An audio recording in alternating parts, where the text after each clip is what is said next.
ప్రజాన్ పూర్వం వేదేభ్యో మనుజర్షవః. ఎంత అద్భుతంగా చెప్పాడో చూడండి వాల్మీకి మహర్షి. దాని అర్థం నాకు తెలియదు, కానీ గురువులు పూజ్య గురువులు బ్రహ్మశ్రీ చాగంటి కోటేశ్వరరావు అచ్చ తెలుగులో మనకు వివరిస్తున్నారు. ఎలా ఉన్నదంటే 1,00,000 గుర్రములు, 1,00,000 ఆవులు, 100 ఎద్దులు ఇటువంటి దాన ధర్మములు చేసిన ప్రభు ఎటువంటి వాడైతే పరిపాలించబడేవారు కూడా అటువంటి వారే అవుతారు. దాన్ని ఏమంటారు? మనం అందరం కూడా ఒక మాట చెప్పాల్సి వస్తే యథా రాజా ప్రజా. రామాయణం చదువుతున్నావా? చదువుతున్నావు కావచ్చు, అందుకే యథా రాజా ప్రజ అన్నావు. ఇంకా అంటారు, మీ అందరికీ తెలిసినటువంటి గొప్ప మాటను చెప్తున్నారు. నాకు పలకడం రాదు, మీరందరూ మీ హృదయంతో పలకండి దయచేసి. నాతో పరమేశ్వరుడు పలికించినంత మీద పలుకుతాను, నా గొంతులు ఎలా పలికిస్తే అలా పలుకుతాను తప్ప నన్ను తప్పు పట్టకండి దయచేసి. రామో రామో రామ ఇది ప్రజవాన్ అవవాన్ కథః రామభూతం జగద్భూత్ రామే రాజ్యం ప్రశాసతి. అత్యద్భుతమైనటువంటి మాట చెప్పాడు వాల్మీకి మహర్షి.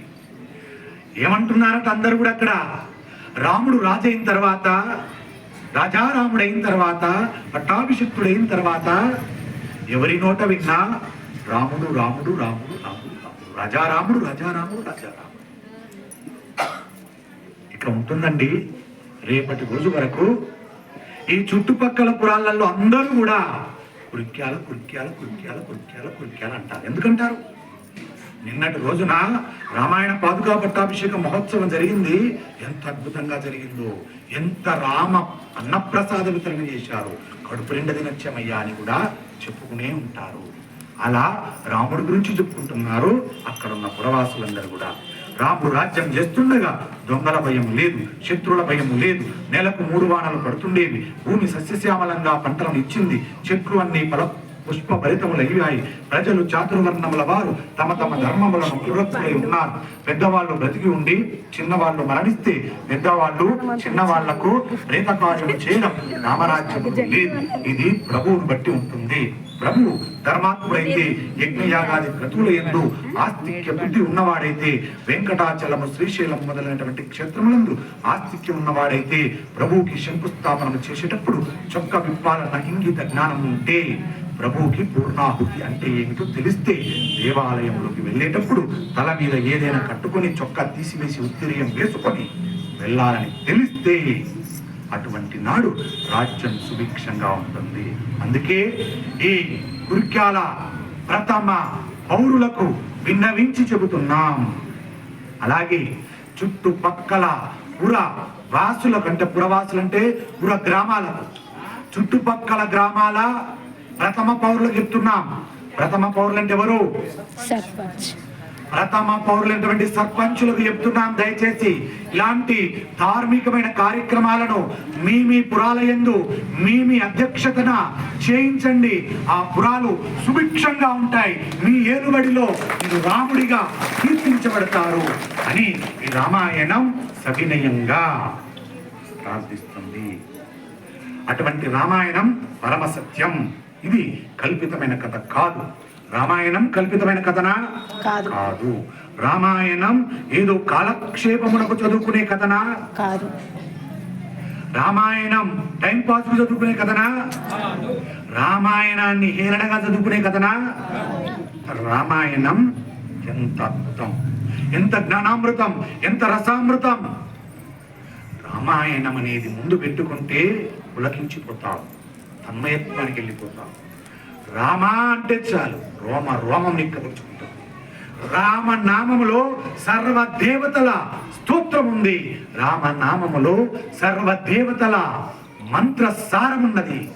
రామనామములో సర్వ యంత్రముల సారాంశం ఉన్నది, శక్తి ఉన్నది. రామ అంటే లేని దేవుడి పేరుండదు రామ అన్న దాంట్లో.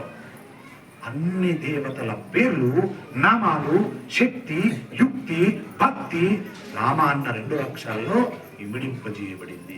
అలాంటి రామాయణం, అలాంటి రాముడు మన దగ్గరికి వచ్చి మనల్ని 90 రోజులు ఆయన కనుసైగళ్లలో పెట్టుకుని మన పురాన్ని, మన పురవాసులను మంచివారిని చెడ్డవారిని తన కనుసైగలలో పెట్టుకుని కాపాడుతున్నాడు మన రామచంద్రమూర్తి. అలాంటి రామాయణం పరమసత్యం అనడానికి గుర్తు. ఆనాడు రామచంద్రమూర్తి నరుడిగా వచ్చినప్పుడు సముద్రమునకు కట్టిన సేతువును ఇప్పటికీ ఈ మధ్య కాలంలో నాసో వాళ్ళు ఫోటోలు తీస్తే కనబడుతున్నాయి. చాలా మంది చూసి ఉంటారు యూట్యూబ్లలో. చూశారా? సేతువు ఇప్పటికీ ఉన్నది. మీరు రామేశ్వరం వెళ్తే అక్కడ సేతు కనబడుతుంది. మీరు యూట్యూబ్ లో కొట్టండి, నాసా రామసేతు అని కొట్టండి, వచ్చేస్తారు. ఏ దివ్యమానంగా కనబడుతున్నారు.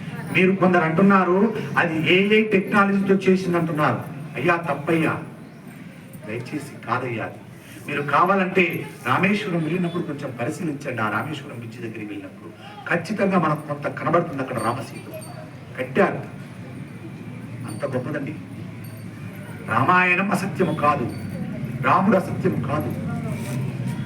కాబట్టి మన దేశం ఆ ఫోటోలను పంపిస్తే వాటిని వార్తాపత్రికలు ప్రచురించాయి.